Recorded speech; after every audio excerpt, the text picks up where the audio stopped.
This is Real Estate Rookie episode 400. But could you stomach losing $40K? How long should you go before you fire your property manager? My name is Ashley Kerr, and I'm here with Tony J. Robinson.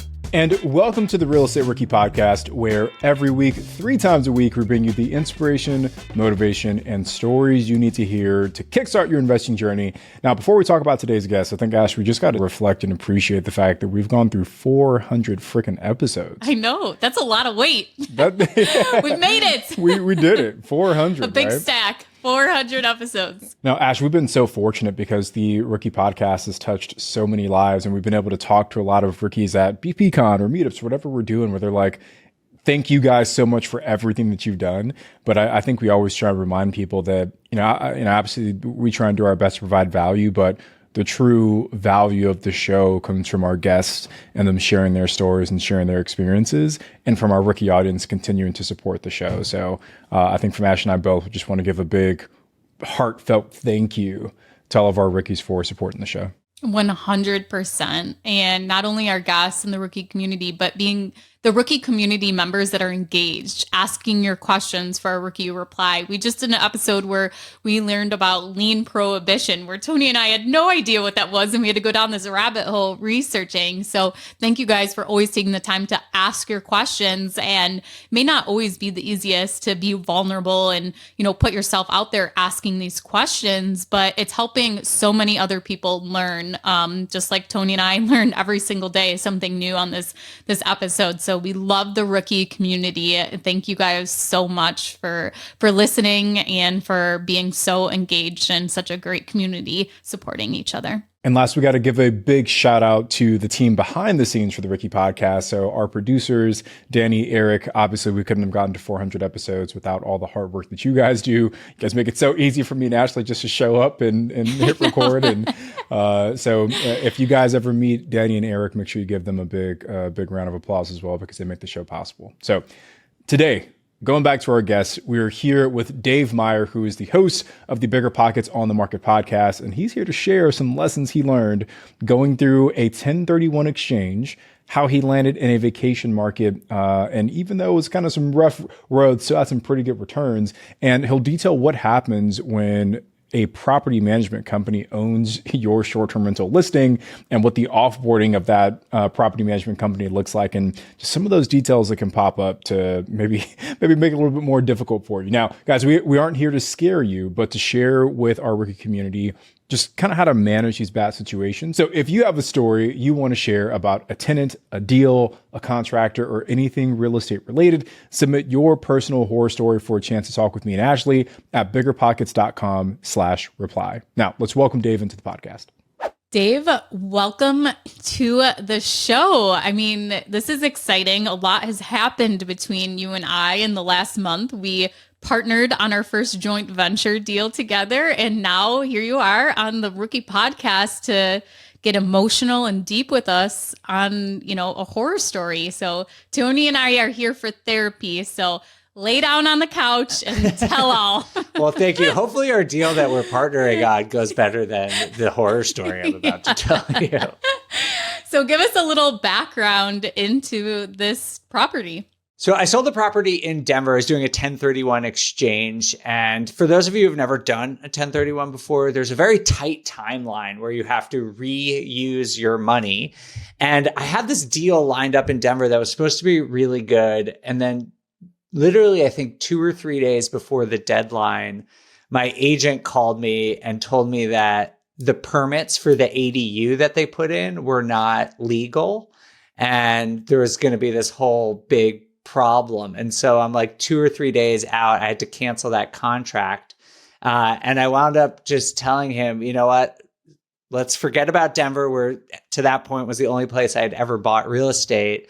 And we went and looked at every single property that was on the market in this small ski town in Colorado, wound up finding a place. And it actually, I'll tell you the horror story part, but it was a great buy. That part I actually did well. Well, it also sounds like finding out 2 days before a 1031 exchange, you've lost your deal in the timeline. Real quick, can you explain what a 1031 exchange is? Sure. So yeah, 1031 is basically when you sell a property that you have owned for, I think it's at least a year. You can reallocate the proceeds or the profit from that deal into a like kind investment without paying capital gains, which is hugely helpful for investors. So if you sold a property, made 100 grand, you could take that 100 grand rather than paying 20 grand in capital gains tax. You could take the whole 100 grand, put it as a down payment into another property. And that allows you to invest more. You can afford more expensive properties and you can compound more of your money. But Dave, there's also, like you said, a little bit of a time pressure with the 1031 exchange. So what kind of had you under the gun to find a deal so quickly? So the way it works is you actually have 180 days to close on a 1031 exchange, but you have, I think it's 45 days to identify. It's this weird process where you basically have to file with the government that you're like, I think you could do 3 or either 4, depending on the price points of the properties that you are considering. And then can close on them. You have another 4.5 months to do that. And so I had this deal locked up, like I had it under contract, I think for 30 of the 43 days. And then something just came up and I was left scrambling.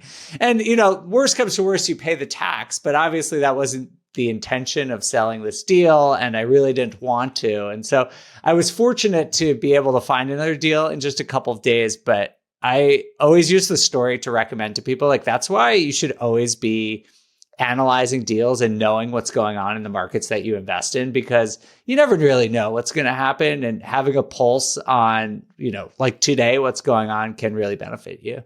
So Dave, at this point in my life, I have already have my closing check ready. I'm like, if I need to have something done, I cannot sleep if I'm having this tight of a timeline. What is going on with you emotionally at this point? I was honestly a little panicked, but a little excited because I had been eyeing this ski town in Colorado for like 3 or 4 years and just never had the nerve to go buy something. And I had been doing analysis of the market for a long time. I knew exactly what I wanted to buy and sort of even had a buy box.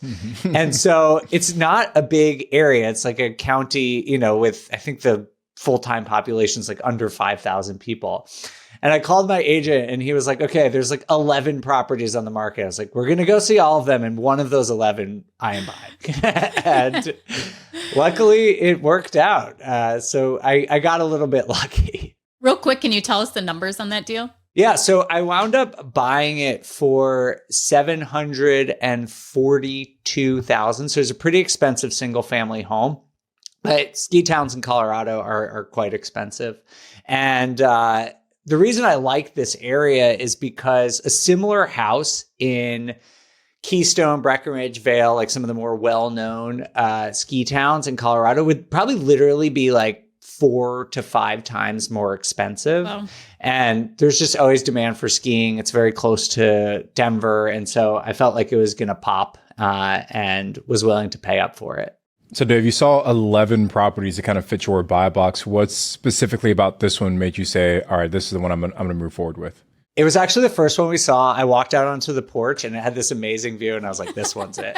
We actually went to go see the other 10. But I don't know, Tony, you probably know from short-term rentals, there's just something having a property that's just really special. And it just felt super special and there would be demand. But part of it actually went back to my data analysis. So I bought all this data from AirDNA, and it showed that if you had a 4-bedroom or bigger, it was going to be much better revenue. People go up with their whole families. And this was actually a 3-bedroom, but there was a 2,000 square foot basement that was just a big open space. And so I knew I could add bedrooms and add value, and they actually already had egress windows. And so I knew that for relatively cheap, I could actually really do value add from a cash flow perspective. And I could use a property that was priced like a 3-bedroom to bring in the cash flow of something that was more like a 5-bedroom. And so this was an on-market deal, or did you deal with the owner directly? So it was an on-market deal, and although there was an agent there, we actually had a very funny experience meeting the owner because they were there during the showing. And we pulled up to this driveway, and there's a detached garage, and we're just milling about, looking around, and a man walks out of the detached garage, covered neck to knees in blood. Just covered in blood and holding a knife in each hand. And I'm looking at my agent, who's also one of my good friends. And I was like, should we run? Do we get in the car and just drive away? What do we do? And he just walks over us completely silently. And I was just too stunned to do anything.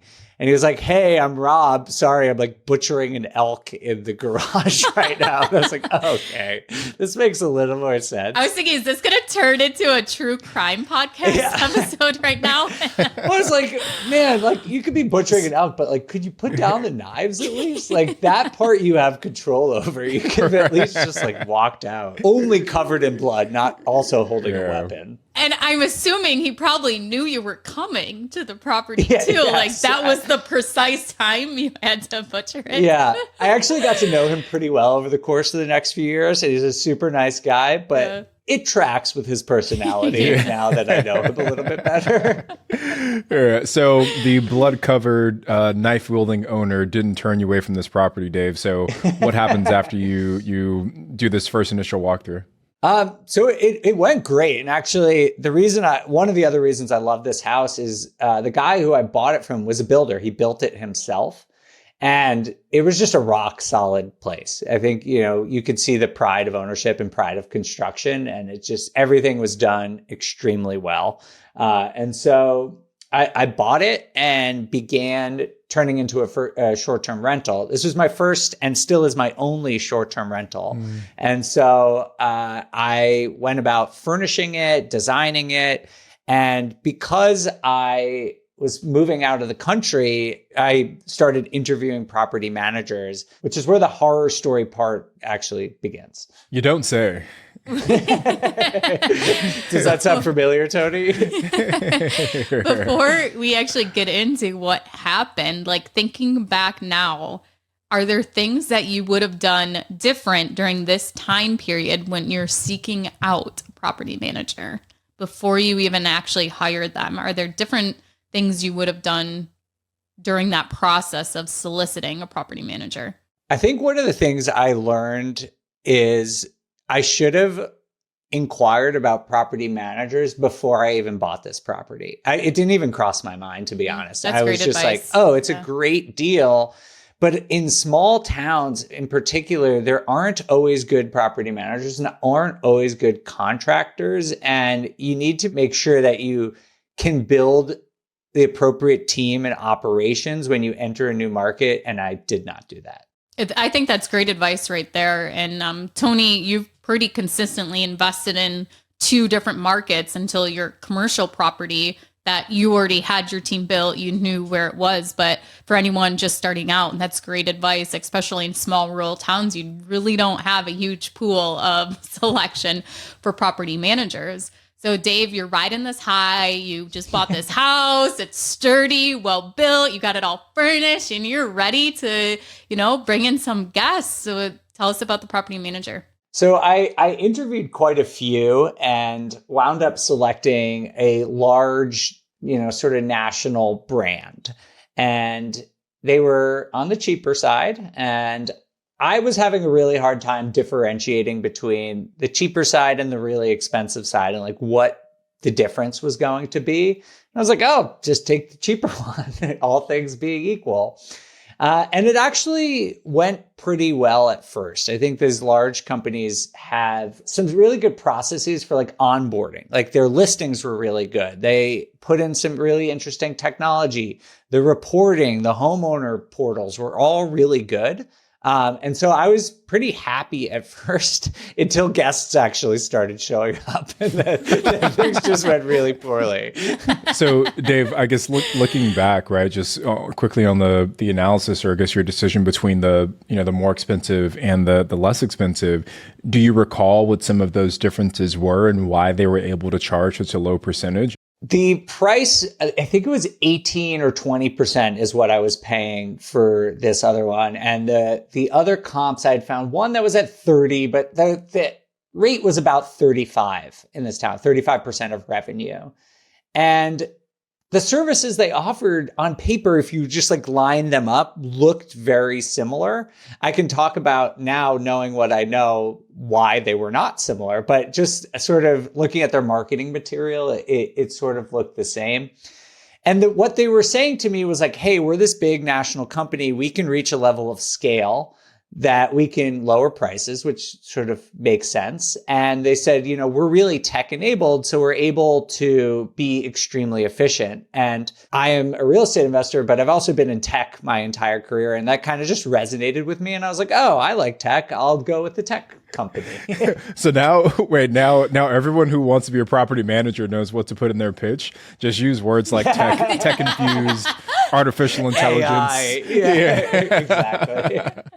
But no, now after listening to this episode, hopefully everyone will know not to get swayed like I did. Okay, so what was the first thing that went wrong? So for the first few months that I was working with this company, I was still living in Colorado. So I would go up there periodically, and the house would be just absolutely filthy between guests. And like, as my wife would tell you, my tolerance for dirt is like pretty high. Like, I'm okay with it. And I was disgusted by these types of places. And so, as a landlord, you're allowed to go up there and use it like 14 days a year. And so I'd go up and want to enjoy it. And I would just be literally cleaning and fixing things the entire time. And then things just started to break, like not just furniture, but systems that should be working, like HVAC systems and plumbing systems. And the guest reviews would just go up and down. So some people would be doing really well. And then a couple weeks later, we'd get 3 in a row that were 2 stars saying that it was really filthy. And so there just seemed to be this really big lack of consistency. And I was pretty on it in the beginning and was having hard conversations with them. And they'd say, we'll switch out your cleaner, we'll do this and that. And it would get better for a little while. And then 2 or 3 months later, it would just sort of revert back to the way it was. And this is sort of the pattern that went on for quite a while. That was probably a year. And then I moved abroad, and then there was the pandemic, and I wasn't able to visit the property for a couple of years, I think. And it just got worse and worse. So how long did you have them as the manager? Oh, in total it was like 4 years. Yeah. Yeah. So that's where I think the real horror story here is, like, I knew 1 year into it to fire them, and then I didn't for 3 more years, which was really the big mistake. Well, it's the convenience, like the convenience of sticking with it. Because I did that too with my property management company. I stayed for 3 years when we probably should have left after 1. But it's the convenience of like, oh my God, having to switch to a whole new company, do a whole new onboarding. Yep. Having to look for a new property manager instead of trying to make it work. It's a lot easier and convenient to just stay and to try to figure it out. Exactly. And like, I had never done this from abroad, and I just didn't know how to do it effectively and not have someone there personally. It's not like I have friends in town who could like go help me out with something. It's in a town I don't really know anyone. And somehow, like, because of the pandemic demand, I was making money. So like, I was still getting a good return somehow.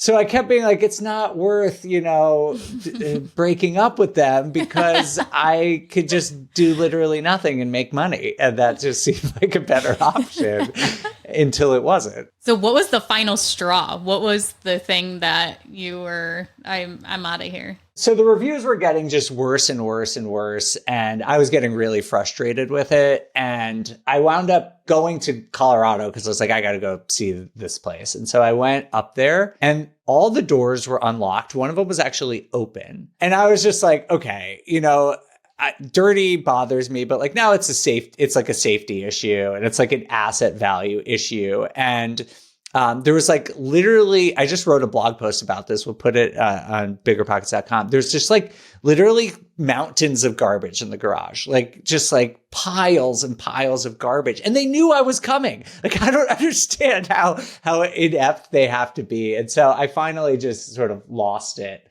This time my wife was with me and she was like, what is wrong with you? You need to fire these people immediately. And so I finally did that, and the breakup was pretty rough, but it was well overdue. Let's talk a little bit about the breakup, Dave. Like, were you under contract with them for a predetermined period of time? Like, what did exiting that relationship look like for you? The unfortunate part was I had to give them 90-day notice, and they would service the bookings I had within those 90 days. But after that, I would lose all my bookings after that.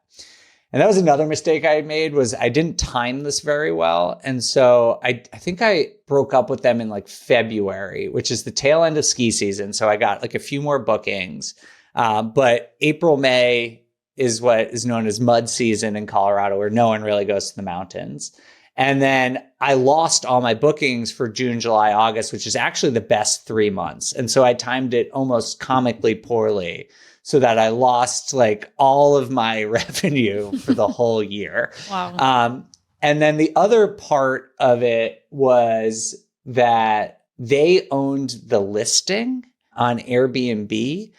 And so that was part of why the timing was so poor, is that like they wouldn't take down the listing until the 90 days. I had thought when I broke up with them, like they'd take down the listing, they would service my existing bookings, and that my new property manager would put up one so I could start getting bookings for the summer. But legally, that is not what happened. And so I couldn't really start marketing it until like May. And so I got a few bookings, but it was really rough. And that, I mean, normally like 60-ish% of my revenue would come in June, July, August. And I basically missed the whole season last year. Tony, as a Airbnb expert, what can you do to like protect yourself from that happening? Yeah. So if they wanted to keep the listing up, Dave, unless like your contract explicitly stated that you couldn't also have a listing live, you should have been able to create a listing of your own and just block out the calendar for the dates that was booked on their like under their listing. So there'd be two instances of the same property, one that you control, one that they control, but people just wouldn't be able to book the dates that were already booked out by this vacation rental property manager. That way you could still get that revenue coming in for yourself. Lessons learned. Well, that's another mistake. Should have asked Tony what to do last year. Now you see the value I get of being on the Rookie podcast with Tony. I mean, self-serving. Tony, my shirt's a rental. Yeah, man. Another mistake, not using resources, your network and friends. It's too bad. So, Dave, as we wrap up here, what are some of the other lessons learned? You talked about maybe how you should have found a property manager while you were analyzing the market before you bought a property. What else would you add on to those lessons? Yeah, I think a lot of times you know instinctually what you're supposed to do in an uncomfortable situation. This is true in real estate and pretty much everything in life. And you just need to sort of rip the Band-Aid off. And I think that's what made this more painful, is if I had done it a year or two earlier, I could have timed it better and then would have just been able to miss the mud season. But I like left it till I got so frustrated. I just was like, oh, I got to do it right now. And it sort of put me in a really bad situation where I reacted more just emotionally or just like knee-jerk reaction after I had known I should have done this for literally years. And it was a poorly thought out move by me. And so I think, I would recommend just people, just like having, even though it can be difficult and can be harder, like the breakup and the convenience factor you were talking about earlier, Ashley, like it would have been way more convenient to just have done it 2 years ago. There's been so many more headaches now because I waited. It's like that quote, like fire fast, hire slow. I don't know if that's exactly what it is, but something like that. That is. Oh, and then the other thing that is just not always true, but is usually true in real estate, especially when we're working with service providers, is you usually get what you pay for. Like if people are offering a cut rate service, it's probably because they're going to cut rate service on you. You know, like it's not just, they're not just lowering their price out of the goodness of their heart. So there was one more thing where it was like just sort of getting kicked when you were down. I was just like having this terrible year. And then I have a friend of mine who is doing a lot of maintenance on the property. And during the transition, because we had no bookings, I took the time to just like do some painting, spruce up the place. And a friend of mine was sort of like taking care of it. And then he wound up moving out of state for his wife's job, sort of abruptly. And he had been taking care of filling the propane, which all of the heat in the house runs on. And it just like fell through the cracks. And I didn't tell the new property manager that it had to be done immediately. Long story short, there was like this cold snap over a 3-day weekend in Colorado, and the house ran out of propane. And so it lost all heat, and guests were checking in that day, but it was a long weekend. So the propane company was closed. And so we had to relocate the guests, which cost like $4,000. It was, you know, it's like a Colorado ski town, like Christmas week. It's pretty much the most expensive week possible. God. And then I had to, thankfully, they agreed to this, but I paid the cleaner to stay at the house, and there's a wood burning stove. And they basically just fed the wood burning stove for like 3 days until the propane company could come out and fix it. Luckily, they did, the pipes did not freeze, and the house is like on the up and up. Everything is going well now. But sometimes when you just like think you're like on the upswing, something just kicks you one more time to remind you, you did this very poorly. And so it was a very expensive reminder. So you talk about expensive reminders, Dave. I guess if you, in totality, look at this whole experience with this PM, how much revenue do you think you potentially lost in working with them? Like if you had to ballpark it. I think in the transitionary year, I probably lost like 30 or 40 grand in revenue, which is crazy.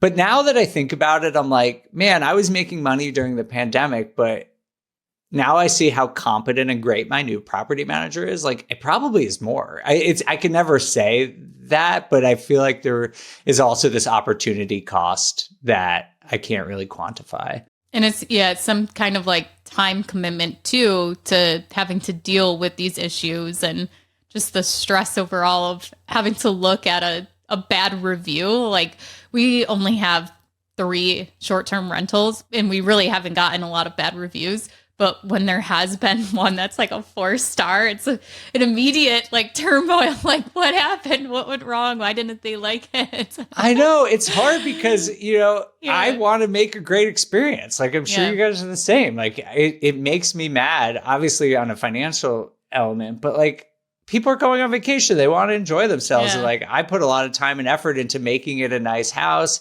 And even in the bad reviews, they're like, great design, beautiful house. It would be nice if they mopped. Like, it's like, we did all the hard stuff. Can we just please do the easy part, you know, to make this thing work? The stuff that can easily be controlled and taken care of. For sure. And I do feel lucky because, you know, I bought this thing before the pandemic. It has still been a great deal. So that's why I'm able to laugh about this. Otherwise, it would be very painful. It still is painful, the opportunity, but thankfully, the deal actually has still done pretty well because we bought like a really solid thing. Just the operations really failed. And I know everyone says like you make money on the buy, and there's a lot of truth to that, but you really like optimize your deal, and you know, a lot of how well your deal performs is in operations, and it shouldn't be overlooked. So what has happened now with the deal? Are you self-managing? Did you find a new property manager when you hired yourself? No, I actually hired a full service property manager, one that actually had rejected me in the beginning because my property was like a little outside their service area, but they grew a lot during the pandemic and they're fantastic. I mean, I have other property managers for long-term rentals and they are really top notch. But I think the main thing they do differently is they employ their cleaners and a lot of their service providers and technicians full time, which makes a huge difference in these small towns where there's a lot of transients and it's like hard to hire people. And so they're a very good employer in the area. And so they have really great people working for them. And I actually have heard great reviews of the first company I worked with in other locations. I think it just shows like tech only goes so far. It's like really about the people who are physically going to be at your property. And in the small town, like if you're not the good property manager to work for, which they weren't, they couldn't get good people to manage my property. And now I'm working with the people who are seen as the good employer to work for. And now they have the best employees who are looking after my property. What an interesting way to look at it as to where would the great cleaners, the great handymen go to work instead of looking at it, oh, who's the great PM? You want to find the great people that are working for it. Well, Dave, thank you so much for joining us today. And if anyone listening also wants to find a great property manager and not go through the hassle that Dave went through for 4 long, grueling years, you can go to biggerpockets.com, and soon, coming very, very soon, is going to be your own property management tool to be matched with a property manager in your market. And that is very investor friendly because as we found out today with Dave, not all property managers are great and wonderful to work with. So make sure you watch for that new feature with Bigger Pockets coming out soon. And make sure you check out Dave at his podcast On the Market, and definitely to see the results of the flip off as James, along with myself and Dave, who are doing nothing for the deal, but are very excited to be a part of it, are going to beat Henry. So make sure to check out more episodes about the flip off to see the end result of Henry and James' deal. Thank you guys so much for joining us. I'm Ashley and he's Tony, and we'll see you guys next time.